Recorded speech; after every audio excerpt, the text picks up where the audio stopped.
Hi, this is Julie Henriques from Your Ladders, the online business school for performing artists.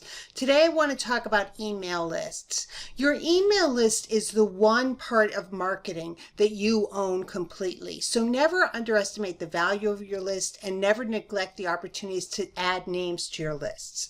So as part of the 5 Arts Thoughts series, let's talk about email lists and how to get names. Number 1, put a sign-up sheet at every conference you go to, any event that you're not performing, and have people sign up for information and for updates. Add them to your email client and maybe make a note of how they heard from you so that they can be on the list. Number 2, make sure your Facebook page and your website have a sign up for updates or whatever you want to call whatever you're going to be sending out on it, and easily accessible by audience members when they come to visit.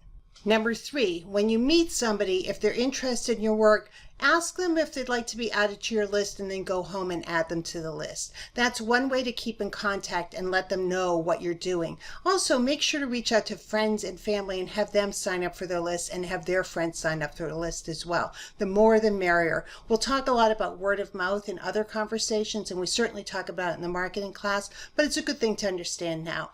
Word of mouth is the most powerful way of marketing, so make sure you utilize it and get folks to sign up for your list.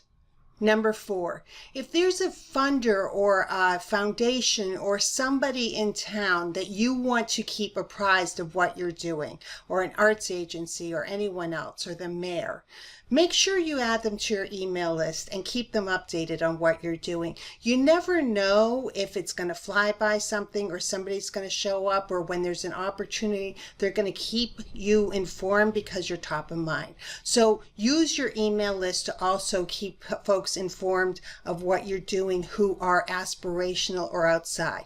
Do remember that you can't add people without their permission, so that there needs to be an opt-out form or ability on your email client. But if you use something like MailChimp, that's built into the system. But most foundations and groups like that don't mind being on the email list, and they'd rather keep up with what you're doing.